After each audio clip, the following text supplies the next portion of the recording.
Visakha వాజీ news కి స్వాగతం. నా పేరు మీనా కొనతాల. ముందుగా వాజీ హెడ్లైన్స్ చూద్దాం. 55 సంవత్సరాలుగా కార్మిక ఉద్యమాలకు ఊపిరి సిఐటియు. వార్షికోత్సవ వేడుకల్లో పతాకావిష్కరణ అనంతరం నాయకుల వెల్లడి.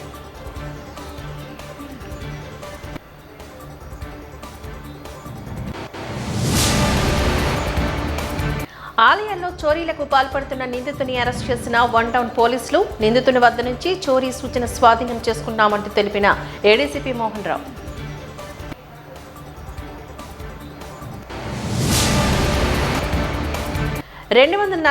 రోజు కొనసాగిన పోర్ట్ హాస్పిటల్ ప్రైవేటీకరణ వ్యతిరేక దీక్ష. సొంత నిధులతోనే అభివృద్ధి చేయాలని డిమాండ్ చేసిన డాక్ లేబర్స్ వర్కర్స్ యూనియన్ నాయకులు.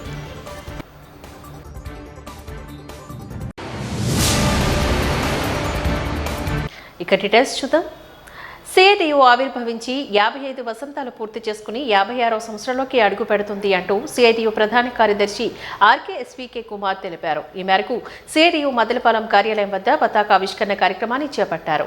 ఈ సందర్భంగా వారు మాట్లాడుతూ 1970 మే 30 తేదీన సిఐటియు కార్మిక హక్కుల సాధన కోసం ఆవిర్భవించిందని తెలిపారు. 55 సంవత్సరాలుగా కార్మిక హక్కుల సాధన కోసం పోరాడుతూ సమాజ స్థాపనకు కృషి చేస్తోంది అంటూ వెల్లడించారు. కేంద్ర రాష్ట్ర ప్రభుత్వాన్ని అవలంబిస్తున్న కార్మిక వ్యతిరేక విధానాలపై పోరాడేందుకు గాను భవిష్యత్తు కార్యాచరణ రూపొందించడమే లక్ష్యమని ఈ వార్షికోత్సవ వేడుకను నిర్వహించుకుంటున్నట్లుగా తెలిపారు.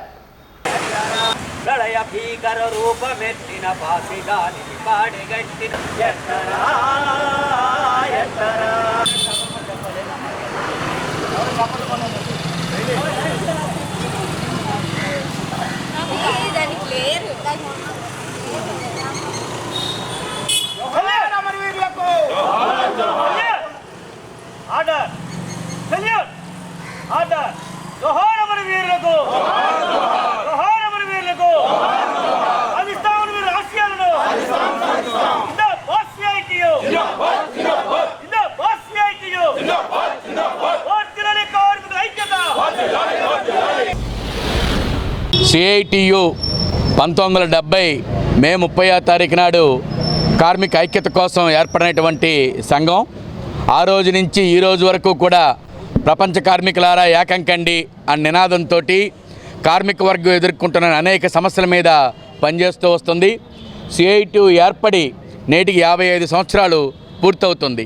ఈ 55 సంవత్సరాల కాలంలో నామినల్గా ఉన్నటువంటి సిఐటియు సంఘం ఈ రోజున దేశంలోనే ఒక ప్రథమ కార్మిక సంఘంగా ఏదైతే తన పేరుందో centre of Indian trade unions అని భారత కార్మిక వర్గానికి ఇతర కార్మిక సంఘాలకి ఒక కేంద్రంగా ఉంటూ భారతదేశ కార్మిక వర్గ పోరాటాలకి ఒక దిక్సూచిగా ఉండి ఈరోజు పనిచేస్తూ ఉంది.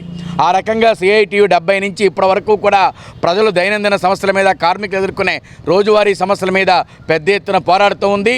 ఆ రకంగా సిఐటియు 55వ వార్షికోత్సవాన్ని ఈరోజు ఘనంగా దేశం మొత్తం మీద పెద్ద ఎత్తున జరుపుకుంటున్నాం. ముఖ్యంగా ఈ మధ్యకాలంలో చూసుకున్నట్టయితే నరేంద్ర మోడీ ప్రభుత్వం అధికారంలోకి వచ్చిన తర్వాత కార్మిక వర్గం పోరాడి సాధించుకున్నటువంటి హక్కులు ఏవైతే ఉన్నాయో ఆ హక్కులన్నీ కాలు రాయాలని చెప్పి ప్రయత్నం చేస్తున్నారు. అందులో భాగంగానే 4 లేబర్ కోడ్స్ని తీసుకొని వచ్చారు. ఈ లేబర్ కోడ్స్ను రద్దు చేయాలని దేశవ్యాప్తంగా రేపు జూలై 9వ తారీఖు నాడు అఖిలపక్ష కేంద్ర కార్మిక సంఘాల ఆధ్వర్యంలో సమ్మె చేయాలని చెప్పేసి పిలుపువ్వడం జరిగింది. ఆ పిలుపుని భారతదేశంలో ఉండే కార్మిక వర్గం యావత్తు కూడా 100% జయప్రదం చేయాలని చెప్పి మేము డిమాండ్ చేస్తూ ఉన్నాం.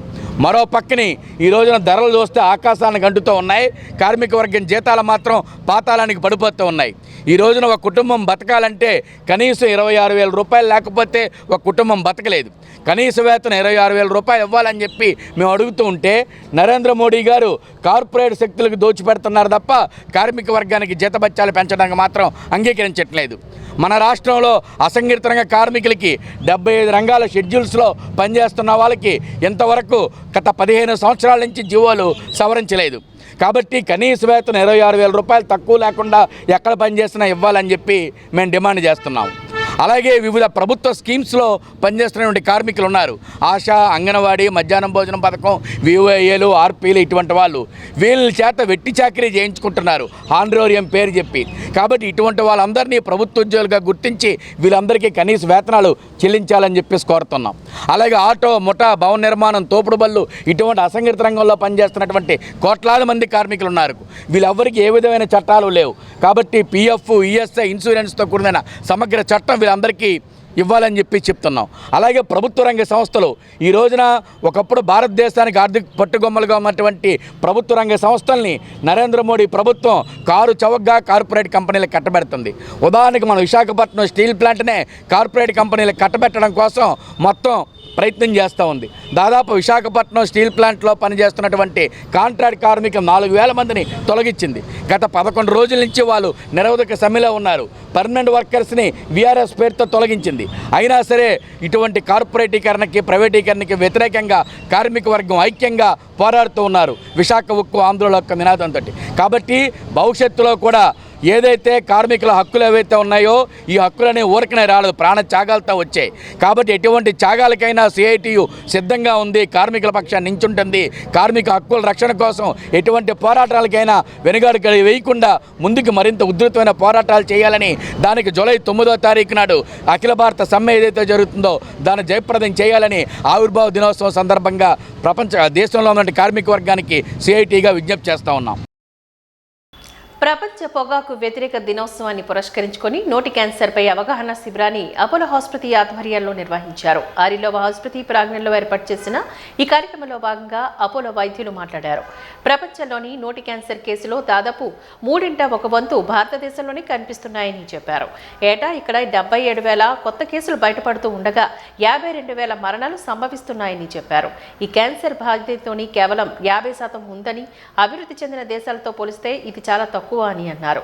గృహ వినియోగ పొగకు వ్యయ సర్వే 2022-23 సంవత్సరానికి గాను పట్టణ గ్రామీణ భారతదేశంలో పెరుగుతున్న పొగాకు వినియోగం ఆందోళనకరమైన ధోరణిలో ఉందని ఆరోపించారు.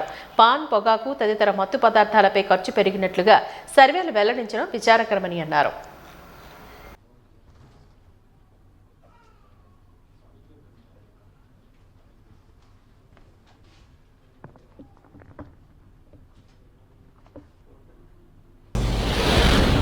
Uh, 31st May world no tobacco day అలాగే సెలబ్రేట్ అవుతుంది. ఇది ఒక effort tobacco awareness, no tobacco awareness కోసం.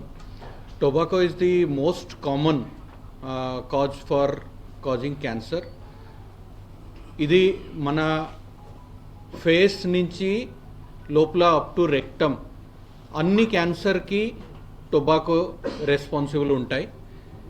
అండ్ అదికి చాలా వేరే వేరే మెజర్స్ తీసుకున్నారు. Like government is putting one photo of a cancer patient, okay, then taxation చేస్తారు. Do you think that though that photo will scare a person from taking a smoke or something like that? No. In usually ఈ smoking యా టొబాకోకి to speak today. So ఈరోజు మనం మాట్లాడుకుంటున్న కారణం ఏంటి అంటే ఓరల్ క్యాన్సర్ అనే మహమ్మారి మన దేశంలో చాలా ఎక్కువగా ప్రబలిస్తుంది. అంటే ఇది ఎంత ఎక్కువగా ఉంది అని మీరు ఒక ఐడియా రావాలి అంటే సుమారుగా ఈ ప్రపంచం మొత్తం తీసుకుంటే ఓరల్ క్యాన్సర్ అంటే నోటిలో క్యాన్సర్స్, నోటి భాగంలో వచ్చే క్యాన్సర్స్ సంఖ్య సుమారు 3.5 లక్షల మందికి వచ్చింది 2020లో మొత్తం ప్రపంచం. అందులో 3వ వంతు కేసెస్ మన దేశంలోనే తెలిసింది. 150,000 మంది 2020లో చనిపోతే అందులో సగం మంది మన దేశంలో చనిపోయారు.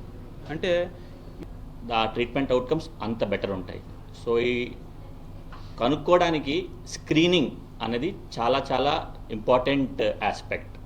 సో స్క్రీనింగ్ ఎందుకు ఇంపార్టెంట్ అంటే ఓరల్ క్యాన్సర్, నోటి cancer oral pre malignant lesions అంటాం. అంటే first pre cancerous lesions, cancer ముందు స్టేజ్, నోట్లో వైటిష్ ప్యాచ్ లేకపోతే ఏదైనా రెడ్డిష్ ప్యాచ్ అలా స్టార్ట్ అవుతుంది.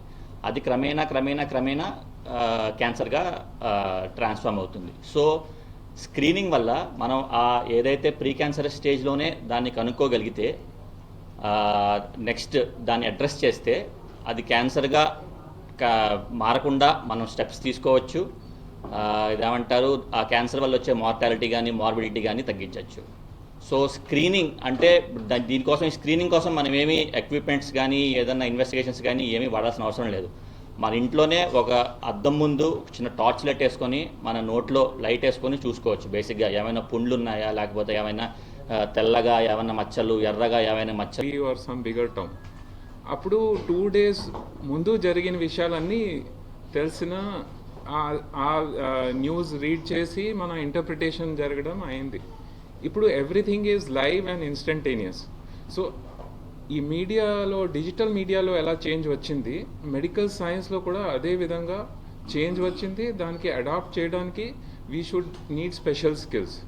So Apollo has been established in 1984 and since then అది కాన్స్టెంట్ ఎండెవర్ ఉంది. We should adapt the best practices, best technologies. విశాఖలో మద్దిలపాలెం, మధురవాడ, ఆరిలోవ సిఐటియు జోన్లు కలిపి 10వ మహాసభలను నేడు మద్దిలపాలెంలో నిర్వహించారు. పార్టీ కార్యాలయంలో ఏర్పాటు చేసిన విలేకరుల సమావేశంలో నాయకులు వెంకటరావు మాట్లాడారు. కేంద్ర ప్రభుత్వం అమలు చేస్తున్న ప్రైవేటీకరణ విధానాలు తిప్పికొట్టేందుకు గాను పూర్తి భవిష్యత్తు కార్యాచరణను సిద్ధం చేసుకోవాలి అంటూ పిలుపునిచ్చారు. కనీస వేతనాలు, నిర్దిష్ట పనివేళలు, సెలవులు తదితర అంశాలపై పూర్తి స్థాయిలో చర్చించాల్సిన అవసరం ఎంతైనా ఉందని అన్నారు. ఉద్యోగ భద్రత కల్పించాలని, ప్రభుత్వాల అలసత్వంపై పోరాడాల్సిన సమయం ఇది అని అన్నారు.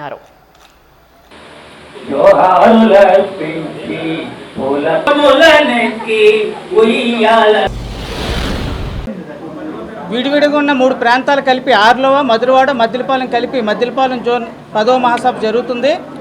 ఈ మహాసభలో ఇప్పటివరకు జరిగిన కార్మిక పోరాటాలు, మనం సాధించిన విజయాలు, ఇంకా కొత్తగా ఇతర కార్మికుల్లోకి సంఘం విస్తరించేదానికి, సంఘ నిర్మాణం, ఈ విషయాలు చర్చించుకొని రాబోయే 3 సంవత్సరాలకి సిఐటిగా మన విస్తరణ సంబంధించి, మన పోరాటాలకు సంబంధించి చర్చించడం జరుగుతుంది. ప్రధానంగా కార్మికులకు నష్టమయ్యే 4 లేబర్ కోడ్లు రద్దు చేయాలని జూలై 9న జరిగే సమ్మెలో పెద్ద ఎత్తున కార్మిక వర్గం మద్దిలపాలెం జోన్ నుంచి పాల్గొనేటట్టు కృషి అనేది జరుగుతుంది. అదే సందర్భంలో విశాఖపట్నానికి తలమానికమైన, రాష్ట్రానికే పెద్ద పరిశ్రమైన విశాఖ స్టీల్ ప్లాంట్ ప్రైవేటీకరణకు వ్యతిరేకంగా పోరాటం 4.5 సంవత్సరాలు జరుగుతుంది. ఆ పోరాటాన్ని మరింత ముందుకు తీసుకుపోయే దాంట్లో మద్దిలపాలెం జోన్ నుంచి కూడా కార్మిక వర్గం పెద్ద ఎత్తున పాల్గొన్నారు. ఇప్పటికే రాబోయే కాలంలో కూడా పాల్గొని ఈ పోరాటాన్ని ముందుకు తీసుకుపోవడానికి ఇప్పుడు కార్మికుల మీద జరుగుతున్న దాడులు వెంటనే అరికట్టాలని దాని మీద జరుగుతుంది. ప్రధానంగా కాంట్రాక్ట్ అవుట్సోర్సింగ్ కార్మికులు ఈ ప్రాంతంలో ఉన్నారు. కాంట్రాక్ట్ కార్మికులకి కనీస వేతనం 26,000 ఇవ్వాలని చెప్పేసి పెద్ద ఎత్తున ఇప్పటికే పోరాటం చేస్తున్నారు. రాబోయే కాలంలో కూడా పెద్ద ఎత్తున పోరాటం ఈ సమస్యలన్నింటి మీద పోరాడి భవిష్యత్తులో 3 సంవత్సరాల్లో సిఐటిగా ఇతర మొత్తం కార్మిక వర్గంలోకి విస్తరించడానికి, పోరాటాలు నిర్వహించడానికి ఇక్కడ నిర్ణయాలు తీసుకొని ఈ మహాసభని ఆ రకమైన నిర్ణయాలతోటి ఈ మహాసభ నుంచి ముందుకెళ్ళడం అనేది జరుగుతుంది.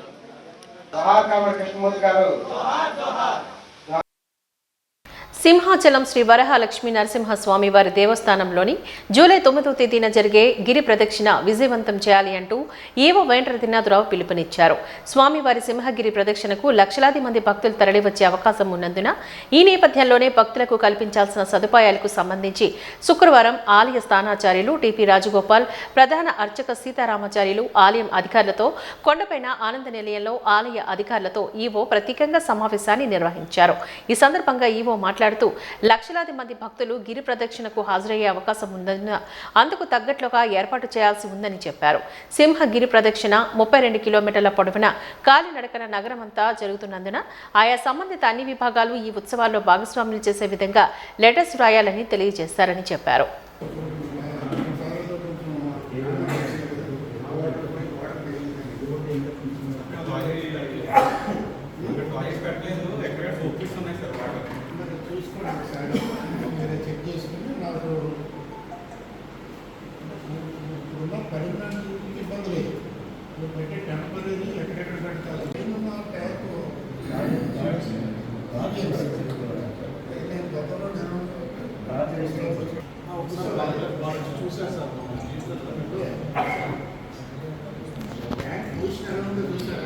నగరంలోని 1 టౌన్ పరిధిలో గల ఆలయంలో చోరీకి పాల్పడిన వ్యక్తిని గ్రౌండ్ పోలీసులు అదుపులోకి తీసుకుని అక్కడి నుంచి చోరీ సొత్తును స్వాధీనం చేసుకున్నట్లుగా క్రైమ్ ఏడీసీపీ మోహన్ రావు తెలియజేశారు. ఈ మేరకు 1 టౌన్ పోలీస్ స్టేషన్లో ఏర్పాటు చేసిన విలేకరుల సమావేశంలో ఏడీసీపీ మాట్లాడుతూ పాత నేరస్తుడే చోరీకి పాల్పడి ఉండొచ్చని భావించి తమ సిబ్బందిని అప్రమత్తం చేశామంటూ తెలిపారు. గంటల వ్యవధిలోనే చోరీకి పాల్పడిన వ్యక్తిని పట్టుకున్నామని చెప్పారు. నిందితుడు బ్రహ్మవి నుంచి 2900 గ్రాముల నుంచి వెండి 7.6 గ్రాముల బంగారం స్వాధీనం చేసుకున్నట్లుగా తెలిపారు. నిందితుడిని కోర్టులో హాజరుపరిచి రిమాండ్కు తరలించామని చెప్పారు.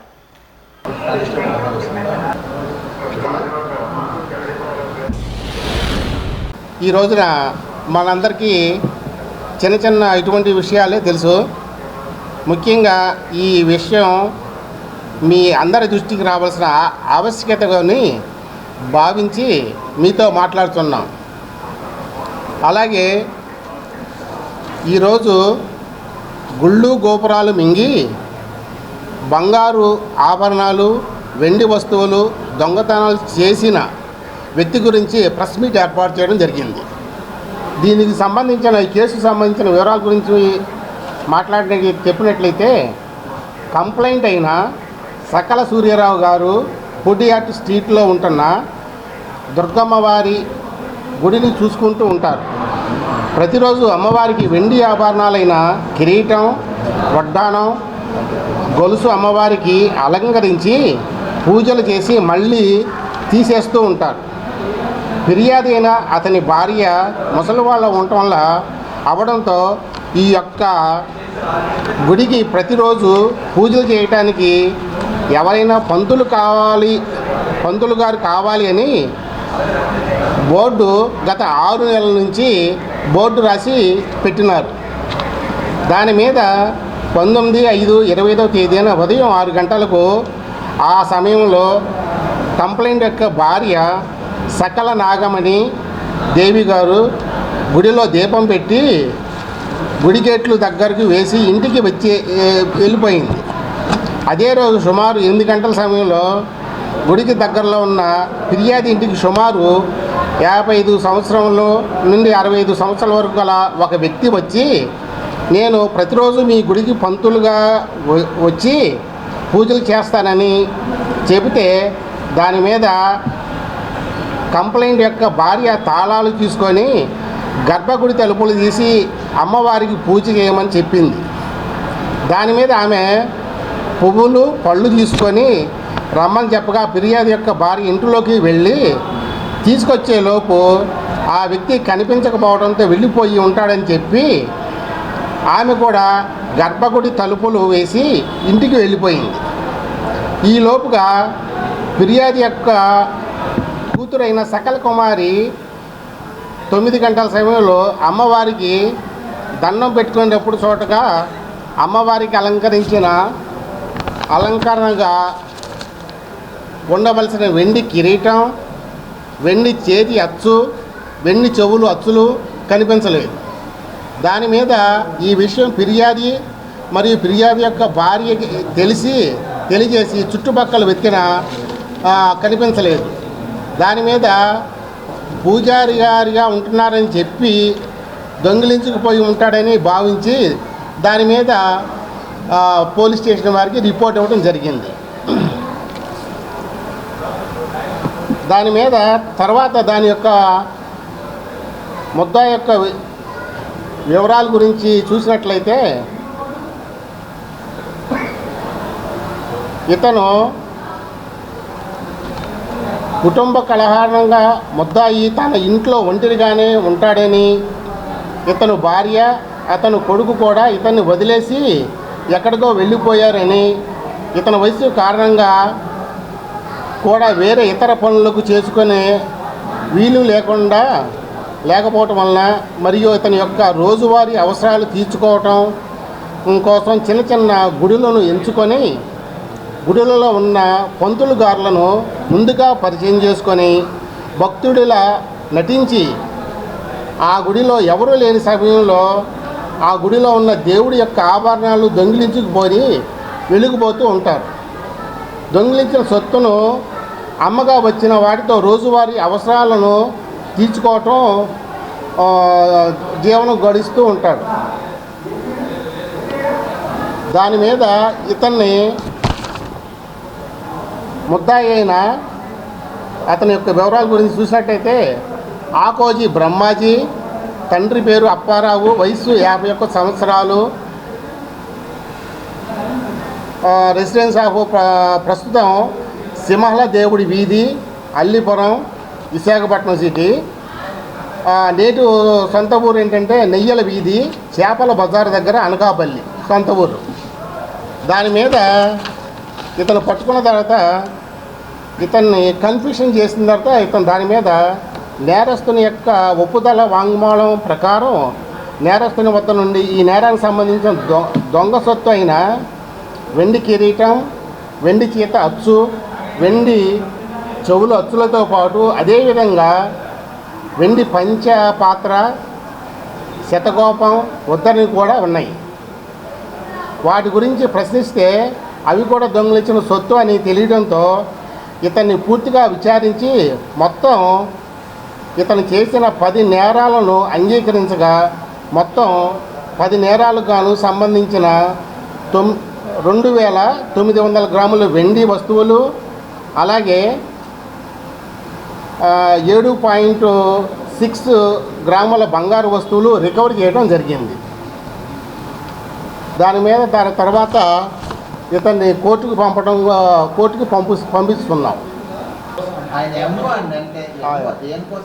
స్టీల్ ప్లాంట్ కాంట్రాక్ట్ కార్మికుల తొలగింపులు ఆపాలని డిమాండ్ చేస్తూ విశాఖ జిల్లా అఖిలపక్ష కార్మిక ప్రజా సంఘాల జేఏసీ నేడు సిఐటియు మద్దిలపాలెం ఆధ్వర్యంలో కళావర్తి నుంచి ర్యాలీ చేపట్టింది.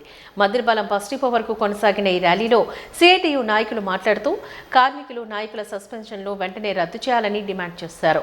షోకాస్ నోటీసులు, వార్నింగ్ లెటర్లు ఇవ్వడంపై ఆగ్రహాన్ని వ్యక్తం చేశారు. తమ హక్కుల ఉద్యోగ భద్రత కోసం పోరాడుతున్న స్టీల్ ప్లాంట్ కార్మికులపై రాష్ట్ర ప్రభుత్వ పోలీసు నిర్బంధాలను వెంటనే ఆపాలి అంటూ హెచ్చరించారు. లేని పక్షంలో ఉద్యమం తీవ్ర రూపం దాలుస్తుంది అంటూ హెచ్చరించారు.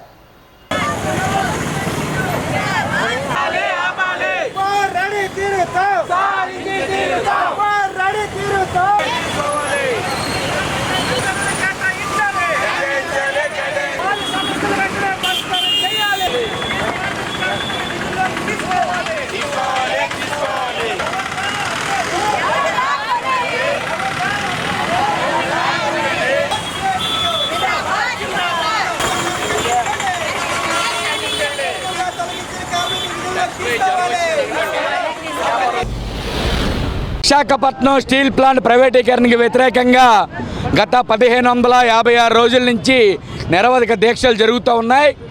నరేంద్ర మోడీ ప్రభుత్వం కుట్ర పన్ని విశాఖ స్టీల్ ప్లాంట్ని కార్పొరేట్ కంపెనీలకు కట్టబెట్టాలని చెప్పి ప్రయత్నం చేస్తుంది. విశాఖ స్టీల్ ప్లాంట్ నెట్టి పరిస్థితులను మేము కాపాడు తీరుతాం, దీని ప్రైవేటు పరం కాకుండా అడ్డుకుంటామని చెప్పి అధికారంలోకి వచ్చిన చంద్రబాబు, పవన్ కళ్యాణ్ల కూటమి ప్రభుత్వం ఈ రోజున స్టీల్ ప్లాంట్ని ప్రైవేటీకరణ చేస్తూ ఉంటే నిమ్మకి నీరెత్తినట్టు వ్యవహారం చూస్తూ ఊరుకుంటున్నారు. స్టీల్ ప్లాంట్కి 11,440 కోట్ల రూపాయలు ఆర్థిక ప్యాకేజీ ఇచ్చామని చెప్పి అదే గొప్ప విషయంగా చెప్తున్నారు. కానీ ఈ రోజున ఆ 11,440 కోట్ల రూపాయల్లో ఒక్క పైసా కూడా స్టీల్ ప్లాంట్ అభివృద్ధికి కానీ, కాంట్రాక్ట్ కార్మికుల జీతభత్యాలకు కానీ, ప్లాంట్ ముడిసరుకులు కొనుగోలు చేయడానికి కానీ, ఉత్పత్తికి ఉపయోగపడేది ఒక్క రూపాయి కూడా ఖర్చు పెట్టట్లేదు. పాత బ్యాంక్ అప్పులు తీర్చడానికి, జిఎస్టీ తీర్చడానికి మాత్రమే ఆ అప్పులన్నీ తీర్చడానికి ఆ డబ్బులు ఉపయోగిస్తున్నారు. ఇప్పుడు కండిషన్లు పెట్టి 5,400 మంది కాంట్రాక్ట్ కార్మికులను తొలగిస్తేనే మేము మిగతా 3,000 కోట్ల రూపాయలు ఇస్తామని కండిషన్ పెట్టారు. అందులో భాగంగా ఇప్పటికి 3,000 మంది కార్మికులను తొలగించారు. కాంట్రాక్ట్ కార్మికుల తొలగింపులకు వ్యతిరేకంగా గత 10 రోజుల నుంచి స్టీల్ ప్లాంట్ కాంట్రాక్ట్ కార్మికులు పెద్ద ఎత్తున నిరవధిక సమ్మె చేస్తూ ఉంటే పోలీసులు పెట్టి నిర్బంధించి ప్లాంట్ లోపల, బయట, ఇళ్ల దగ్గర, గేట్ల దగ్గర వెంటబడి కేసులు పెట్టి బెదిరించి ఒత్తిడి చేసి వాళ్ళ యొక్క ఉద్యోగాలు ఇవ్వకుండా అడ్డుకుంటూ ఉన్నారు. ఈ రోజున ప్లాంట్ ఉద్యమాన్ని నీరుగార్చే విధంగా నిర్బంధం ప్రయోగిస్తున్నారు. కాబట్టి నిన్న 8 మంది యూనియన్ లీడర్స్ మీద కేసులు పెట్టి, తప్పుడు కేసులు పెట్టి వాళ్ళని జైలుకి తీసుకెళ్ళడం అనేది జరుగుతుంది. కాబట్టి అరెస్టులతోటి, నిర్బంధాలతోటి ఉద్యమాన్ని ఆపలేరు. స్టీల్ ప్లాంట్ కాంట్రాక్ట్ కార్మికులందరినీ, తొలగించిన వారందరినీ విధుల్లోకి తీసుకునే వరకు సిఐటియు ఇతర అఖిలపక్ష కార్మిక సంఘాలని కలుపుకొని పోరాడుతుందని చెప్పి ఈ సందర్భంగా చెప్తూ ఉన్నాం. స్టీల్ ప్లాంట్ కార్మికులకు అండగా రాష్ట్రంలో ఉండే కార్మిక వర్గాన్ని యావత్తు ఐక్యం చేసి పెద్ద ఎత్తున ఉధృతమైన పోరాటాలకి సిఐటియు కంకణబద్దులు అవుతుందని చెప్పి తెలియజేస్తా ఉన్నాం. ఆంధ్ర విశ్వవిద్యాలయం విద్యార్థులు తమ ప్రతిభతో ఉన్నతంగా రాణించాలని Andhra university vice chancellor PG Rajasekhar వ్యక్తం చేశారు. ఏయూ చిత్రకళా విభాగంలో ఏర్పాటు చేసిన బిఎస్సీ, ఎంఎస్సీ విద్యార్థుల వార్షిక చిత్రకళా ప్రదర్శనను ఆయన సందర్శించారు. అనంతరం ఈ సందర్భంగా ఆయన మాట్లాడుతూ ఉన్నత విద్యను శతాబ్ది ఉత్సవాలు జరుపుకుంటున్న ఆంధ్ర విశ్వకళా పరిషత్లో అభ్యసించడం గర్వకారణమని చెప్పారు. విద్యార్థులు సృజనాత్మకత నైపుణ్యాలతో అద్భుతమైన కళాఖండాలను తీర్చిదిద్ది ప్రదర్శించడం పట్ల సంతోషాన్ని వ్యక్తం చేశారు. విద్యార్థులు ఇక్కడ నేర్చుకున్న అంశాలను కార్యరూపం చూపుతూ తీర్చిదిద్దిన శిల్పాలు, చిత్రాలు అత్యుత్తమంగా నిలుస్తున్నాయని చెప్పారు. విభాగపతి డి సింహాచలం ఈ సందర్భంగా మాట్లాడుతూ జూన్ 1వ తేదీ వరకు ఉదయం 10 గంటల నుంచి సాయంత్రం 6 గంటల వరకు ఈ ప్రదర్శన ఉంటుందని చెప్పారు. విద్యార్థులు తయారు చేసిన శిల్పాలు, కళారూపాలు, చిత్రాలు ప్రదర్శించడం జరుగుతుందని అన్నారు. నగరవాసులు పెద్ద సంఖ్యలో విచ్చేసి ఈ ప్రదర్శన తిలకించి విద్యార్థులను అభినందించాలని కోరారు. కార్యక్రమంలో చిత్రకళా ప్రదర్శన సందర్శించిన పలువురు స్థానికులు, మహిళలు, విద్యార్థులు తదితరులు పాల్గొన్నారు. నేను ఇక్కడ బిఎఫ్ఏ ఫైనల్ ఇయర్ చదువుతున్నా. ఇక్కడ ఏంటంటే ఇక్కడ నాకు ఈ షో చేయడం చాలా హ్యాపీగా ఉంది. ఎందుకంటే ఇంతమంది వచ్చి చూసి నా వర్క్ కోసం ఇలా మాట్లాడడం నాకు చాలా హ్యాపీగా ఉందన్నమాట.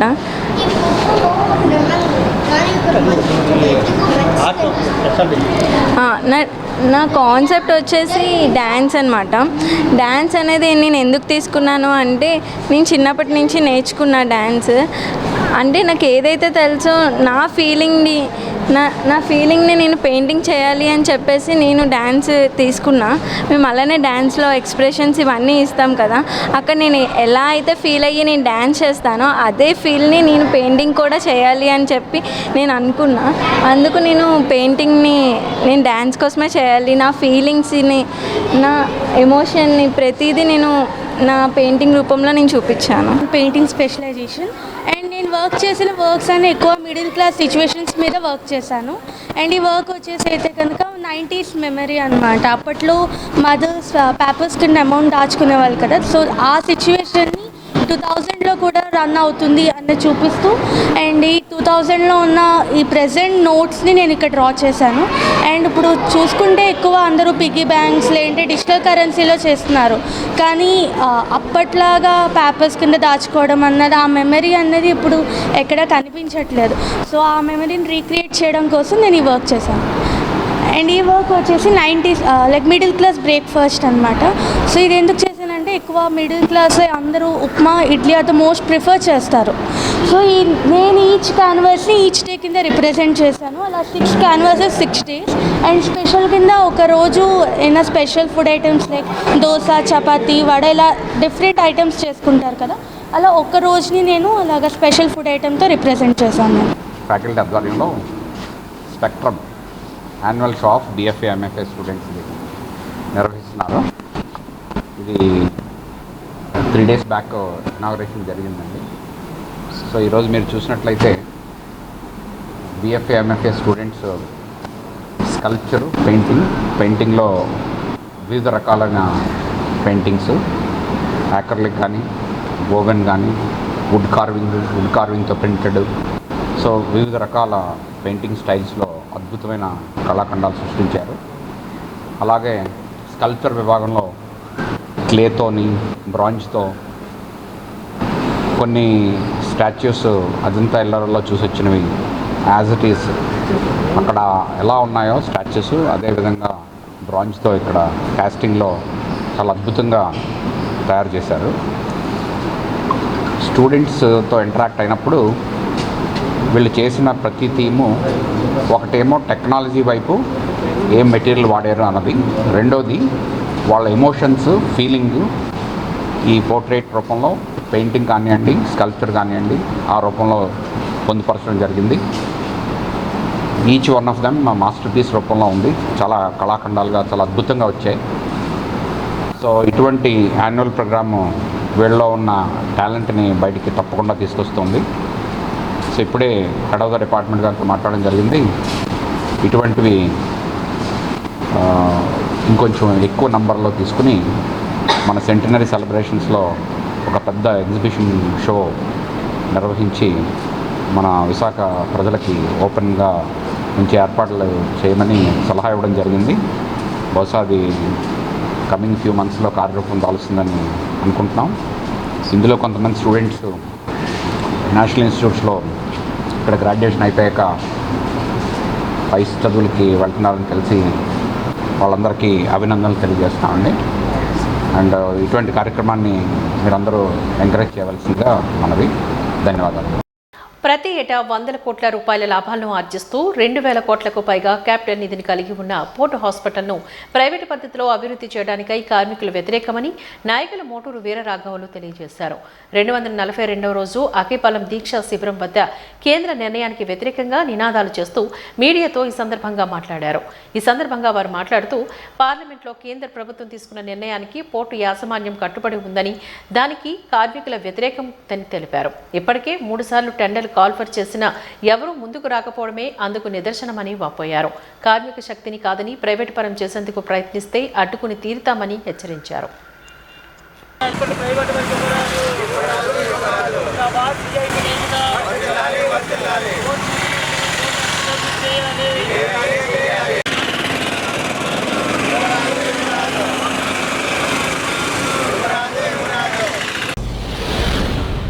మరి పోర్ట్ హాస్పిటల్ ప్రైవేటీకరణ చేయరాదనేసి నిరాహార దీక్ష ప్రారంభించేప్పటికీ 242 రోజులు అయింది. 242 రోజుల నుంచి నిరంతరంగా కొద్ది రోజులు అన్ని యూనియన్లు చేసాము. ఇప్పుడు సిఐటి ఆధ్వర్యంలో Visakhapatnam dock workers union, united port employees union ఈ కార్యక్రమాలు నిర్వర్తిస్తున్నాయి. ఏదైనా ఇప్పుడు మొదట్లో ఏంటంటే టెండర్ కాల్ఫర్ చేశారు, ఒకే ఒక టెండర్ వచ్చింది, దాన్ని క్యాన్సిల్ చేశారు. మళ్ళీ రీటెండరింగ్ 3వ నెల 3వ తారీఖున ప్రారంభించారు. దానికి ఏవో 2 టెండర్లు వచ్చాయన్నారు, దాన్ని ఫైనలైజ్ చేయలేదు. కాబట్టి దీన్ని ఏంటంటే పోర్ట్ హాస్పిటల్ ఎందుకు ప్రైవేటీకరణ చేయరాదు అన్న దానికి ఉదాహరణగా ఏంటంటే ఇది పోర్టు నిధులతోటే ఈ పోర్ట్ హాస్పిటల్ని డెవలప్ చేయడం జరిగింది. మాకు పోయిన సంవత్సరం 750 కోట్ల ఆదాయం వచ్చింది. ఈ సంవత్సరం కూడా ఆదాయంలో ఉంది. కొంత ఫండ్ కూడా దీనికి కేటాయించి ఉంది. దాన్ని బట్టి చేయొచ్చు. ఇదట డెవలప్మెంట్ చేయడానికి 200 కోట్లు ఇస్తారనేసి వాళ్ళకి చేశారు. వాళ్ళు ఏ విధంగా ముందుకు ఒకే ఒకటి 2 వచ్చినా వాళ్ళు ముందుకు రాలేదు. ఏదైనా ఇది కూడా మేము మొదటి నుంచి చెప్పేది ప్రైవేట్కి ఇచ్చినందువల్ల, కళావాణి కానీ కళ్యాణ మండపాలు ఇచ్చినందువల్ల మాకు అందరికీ కార్మికులకి అందరికీ కూడా అది ఉపయోగకరంగా లేదు. ఇది హాస్పిటల్ అన్నది ఆరోగ్యానికి సంబంధించింది. విశాఖపట్నంలో ప్రస్తుతం వర్క్ చేస్తున్న వాళ్ళ కుటుంబ సభ్యులు వాళ్ళు కలిపి 10,000 మంది, ఈ పెన్షనర్స్ అయితే 30,000 మంది, మొత్తం 40,000 మంది ఈ హాస్పిటల్ ఆరోగ్యం కాపాడుతూ వచ్చింది ఇప్పటి వరకు. మేము దీన్ని యథాతథంగా చెయ్యొద్దు అనేసి కోర్టుకి కూడా వెళ్ళడం జరిగింది. కోర్టులో చెప్పడం ఏంటి చెప్పారంటే, మీరు యూనియన్ నాయకులతోటి ముందు సంప్రదించండి, తర్వాత పోర్టులో ఎక్కడైనా ఇలాంటి ప్రైవేటీకరణ జరిగిందా, జరిగితే వాళ్ళు ఏ పద్ధతిలో చేశారో ఆ వివరాలన్నీ కోర్టుకు సబ్మిట్ చేయమని అన్నారు. తర్వాత ఏదో మీటింగ్ పెట్టేసి వాళ్ళు ఏదో పంపించడం జరిగింది. రెండోసారి మేము యూనియన్ కోర్టుకు వెళ్ళి మీరు ఎక్కువ ఏం చేస్తారో చేయకపోయినా ఇప్పుడున్న పరిస్థితుల్లో ఇదే పద్ధతిని కొనసాగించండి, ఈ సదుపాయాలతోటి ఇదిని కానీ పోర్ట్ మీద ప్రైవేటీకరించకూడదు, హాస్పిటల్ ప్రైవేటీకరించకూడదు. ఇంకా అవసరమైతే పోర్టు నిధులతోటే ఇంకా బిల్డింగ్లు కడతారా, కొత్త ఎక్విప్మెంట్ కొనండి, తర్వాత డాక్టర్లు ఏంటి, పారామిలిటరీ స్టాఫ్ని ఏంటి, వీళ్ళందరినీ నియమించండి అనేసి మా నినాదాలు అప్పటి నుంచి చెప్పడం జరుగుతుంది. ఎందుకు దీనికి అంతటి కారణం అంటే ఎక్కడ పబ్లిక్ సెక్టర్లో ఉన్న హాస్పిటల్స్ ఎక్కడా కూడా ఎవరు ప్రైవేట్ చేయలేదు. అంత నష్టంలో ఉంది. స్టీల్ ప్లాంట్ ప్రైవేటీకరణ చేసేస్తానని చెప్పిందే అది ఇంకా వాళ్ళ ఆధీనంలో ఉంది, అది ప్రైవేటీకరణ చేయలేదు. మరి ఆ నష్టంలో ఉన్నది ఇమ్మీడియట్ చేయాలి కదా. అలాగే హెచ్పిసిఎల్, బిహెచ్ఈఎల్ ఇలాంటివి పోతే సేయులు ఇవన్నీ చాలా ఉన్నాయి. ఏది ఒక పోర్ట్ మీద పడి చేసి ఏంటంటే విశాఖపట్నంలో ముందు దీన్ని ఇంప్లిమెంట్ చేసేస్తే ఈ దేశం మొత్తం మీద వాళ్ళ మీద రుద్దుదామన్న దీంతో గవర్నమెంట్ కానీ ఇక్కడ మేనేజ్మెంట్ ఆలోచిస్తుంది. దీన్ని పోర్టు వాళ్ళు కానీ మేనేజ్మెంట్ కానీ కేంద్ర ప్రభుత్వం కానీ దీన్ని విరమించుకున్నంత వరకు కూడా మా యూనియన్ తరఫు నుంచి ఇలా రిలే నిరాదీక్ష చేసి పోరాటాన్ని ఇంకా ఉధృతం చేస్తామనేసి ఇందు మూలంగా తెలియజేస్తాం. రాష్ట్రంలో ఉన్న సినిమా థియేటర్లో కనీస సౌకర్యాలు కల్పించకుండా తినుబండరాల రేట్లు విపరీతంగా పెంచేసి ప్రజల్ని దోపిడీ చేస్తున్న మాఫియాని అరికట్టాలంటూ ఆంధ్రప్రదేశ్ అభివృద్ధి పోరాట సమితి అధ్యక్షులు జేఈ నారాయణరావు డిమాండ్ చేశారు. ఈ మేరకు డాబా గార్డెన్స్ విజయ ప్రెస్ క్లబ్లో ఆయన మీడియా సమావేశంలో పాల్గొని మాట్లాడారు. సినిమా రంగంలో కొంతమంది పెద్దలు ఆంధ్రప్రదేశ్ రాష్ట్రానికి తీరని ద్రోహం చేస్తున్నారంటూ మండిపడ్డారు. రాష్ట్ర ప్రజల మంచితనాన్ని ఆసరాగా తీసుకుని కోట్లాది మంది ప్రజల వినోదాన్ని విషదమయం చేస్తున్న థియేటర్ల మాఫియాని ఖండిస్తున్నామని చెప్పారు.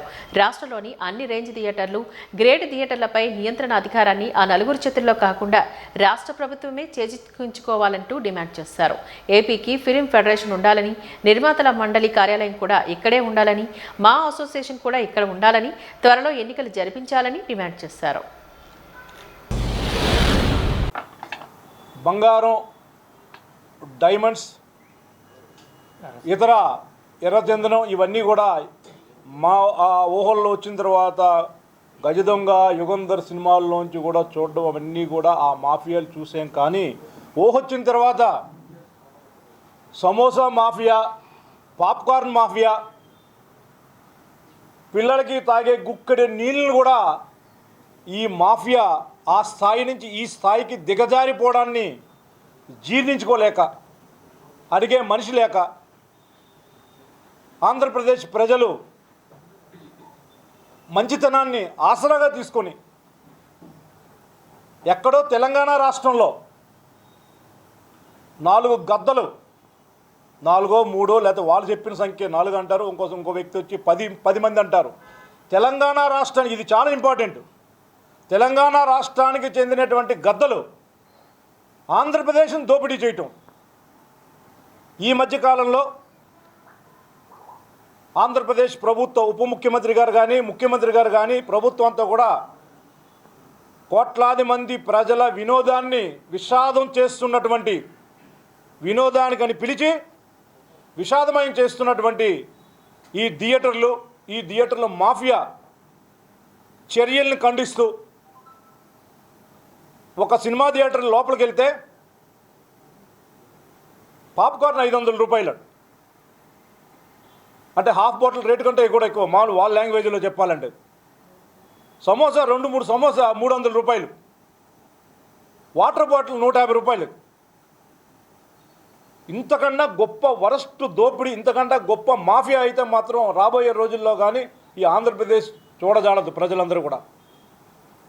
ఈ వేదిక ద్వారా ఆంధ్రప్రదేశ్ ప్రభుత్వానికి తక్షణం ఆంధ్రప్రదేశ్లో ఉన్నటువంటి అన్ని రేంజ్ థియేటర్లు కూడా, అన్ని గ్రేడ్ థియేటర్లు 1000 దాకా ఉంటే ఆ థియేటర్లన్నింటినీ కూడా కఠిన చర్యలు, నియంత్రణ అంతా కూడా ఆ నలుగురు చేతిలో కాకుండా ప్రభుత్వ చేతిలో పెట్టుకోవాలని ఈ వేదిక ద్వారా మొదటి డిమాండ్ చేయడం జరుగుతుందని. దీని మీద అవసరమైతే మా లాయర్ల ద్వారా ఈ నెలలోనే న్యాయపరమైన పోరాటం చేయడానికి మేము సిద్ధమయ్యే ఈరోజు ఈ కార్యక్రమాన్ని నిర్వహిస్తున్నాం.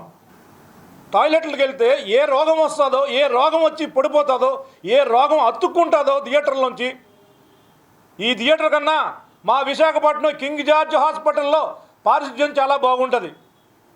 చూసిన తర్వాతే చెప్తున్నాం. ఈ మధ్యకాలం కింగ్ జార్జ్ హాస్పిటల్లో పారిశుధ్యం, విశాఖలో డ్రైనేజీ వ్యవస్థ చాలా బాగుంటుంది ఆ థియేటర్ల కన్నా. సమోసా 150 రూపాయల.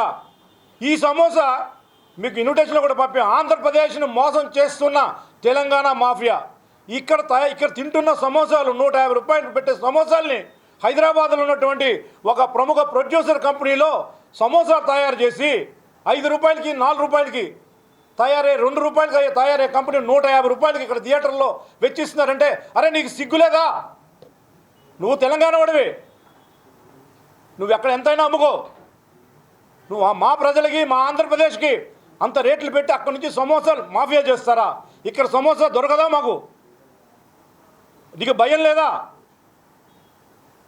ఇక్కడ ఎంతో పేరు మోసిన బ్రాండ్ ఉన్న వాటర్ బాటిల్ కంపెనీ కూడా లైఫ్ లైన్ లాంటిది 20-25 రూపాయలు దొరుకుతుంటే 100 రూపాయలు పెడతారా? ఒరే దిక్కుమాలి ప్రొడ్యూసర్లారా మీరు, ఇంకెంతకాలం రా మీరు ప్రజలతో ఆంధ్రప్రదేశ్ ప్రజల్ని దోచుకు తింటారు? చిన్నపిల్లలకి గుక్కు నీళ్ళు ఇవ్వడానికి కూడా అవ్వట్లే. ఈరోజు వీళ్ళు తీసుకున్న చర్యల వల్ల వీళ్ళు తీసిన సినిమాలే ఎందుకు ఫెయిల్ అయిపోతున్నాయంటే, వీళ్ళు థియేటర్లో ఈ రేట్లు పెట్టడం వల్ల ఒక ఫ్యామిలీ వెళ్తే 2000 రూపాయలు, ఆ పిల్లలు ఇంటర్వెల్ లేదని అడిగితే ఆ తల్లి తండ్రి కొని వెళ్ళాక బాధపడి భయపడి థియేటర్లకు వెళ్ళకుండా ఆగిపోతున్నారు. దానివల్లే సినిమాలన్నీ కూడా పోతున్నాయి. వాళ్ళ ఇండస్ట్రీని వాళ్ళే తినేస్తున్నారు. పాము గుడ్డును తను తినేస్తున్నట్టు వాళ్ళే తినేస్తున్నారు వాళ్ళ ఇండస్ట్రీని. దయచేసి ఆంధ్రప్రదేశ్ ప్రభుత్వం సీరియస్గా ఇది వారం రోజులకో 10 రోజులకో ఈ డ్రైవ్ కాకుండా చాలా సీరియస్గా ఈ ప్రజలకి, కోట్లాది మంది ప్రజలకి సంబంధించిన విషయం కాబట్టి దీన్ని సీరియస్గా తీసుకోవాలని రెండో డిమాండ్గా పెడుతూ, ఎవడా దిల్ రాజు, నువ్వు Telangana appointed by Telangana government, నీకు ఆంధ్రప్రదేశ్ సినిమాల మీద ఏం హక్కు ఉంటుంది నీకు? మా ఆంధ్రప్రదేశ్కి వద్దా? వేల కోట్ల రూపాయలు పెట్టి ఈరోజు తెలంగాణ ఆంధ్రప్రదేశ్ రాజధాని అమరావతి నిర్మితం అవుతున్నప్పుడు అక్కడే ఉండాలి. మా ఆంధ్రప్రదేశ్కి కూడా ఫిల్మ్ ఫెడరేషన్ ఉండాలి. నిర్మాతల మండలి ఆఫీస్ కూడా ఇక్కడ ఒకటి ఉండాలి ఆంధ్రప్రదేశ్కి. మరీ ముఖ్యంగా మా అసోసియేషన్, ఆంధ్రప్రదేశ్కి కూడా మా అసోసియేషన్ ఉండాలి. ఇక్కడి నుంచి కళాకారులందరూ ఇక్కడోలే. మీరు అక్కడికి వెళ్ళి జూబ్లీ హిల్స్లో ఉన్నటువంటి అక్కడికి వెళ్ళి అక్కడ చేతులు కట్టుకొని మోకాళ్ళ కింద కూర్చొని సిగ్గులేదా నటీనటులకి? ఆంధ్రప్రదేశ్కి కూడా ఒక మా అసోసియేషన్ ఉండాలి. అది అమరావతిలోనా, ఆంధ్రప్రదేశ్ ఇక్కడ విశాఖపట్నంలోనా, కడపలోనా ఎక్కడ పెట్టుతారో పెట్టుకోండి. ఇది ఖచ్చితంగా సినిమాటోగ్రఫీ మినిస్టర్ కందులు దుర్గేష్ గారు, ఉప ముఖ్యమంత్రి పవన్ కళ్యాణ్ గారు, ముఖ్యమంత్రి గారికి విన్నపం ఏంటంటే తక్షణం మా అసోసియేషన్ ఎన్నికలు పెట్టి ఆంధ్రప్రదేశ్ కళాకారులందరినీ కూడా ఆంధ్రప్రదేశ్ మా అసోసియేషన్ ఉండాలి. ఛాంబర్ ఉండాలి ఆంధ్రప్రదేశ్కి వేరేగా. వాడెవడండి? తెలంగాణ మాఫియా ఆంధ్రప్రదేశ్లో 1000 థియేటర్లు శాసిస్తుందా? ఇక్కడ థియేటర్లు ఓనర్లు, తగరపోలసలో ఉన్న తాతా థియేటర్ ఓనర్ ఏమో పక్కన బజ్జీలు అమ్ముకుంటుంటాడా? ఆ థియేటర్ని వాళ్ళు కబ్జా చేస్తారా? వాళ్ళు సమోసాలు అందులో 150 రూపాయలకు అమ్ముతారా? ఇది ఎంత దారుణం! దీన్ని అరికట్టాల్సిన బాధ్యత ఆంధ్రప్రదేశ్ ప్రభుత్వంపై ఉందని తెలియజేస్తూ వాజి న్యూస్ ముగించే ముందు ముఖ్యాంశాలు మరొకసారి చూద్దాం. 55 సంవత్సరాలుగా కార్మిక ఉద్యమాలకు ఊపిరి సిఐటియు. వార్షికోత్సవ వేడుకల్లో పతాకావిష్కరణ అనంతరం నాయకుల వెల్లడి.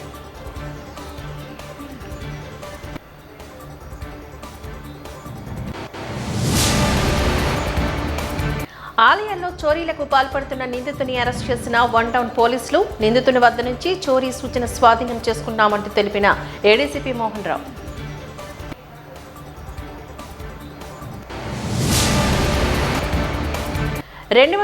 రెండో రోజు కొనసాగిన పోర్ట్ హాస్పిటల్ ప్రైవేటీకరణ వ్యతిరేక దీక్ష. సొంత నిధులతోనే అభివృద్ధి చేయాలని డిమాండ్ చేసిన డాక్ లేబర్స్ వర్కర్స్ యూనియన్ నాయకులు.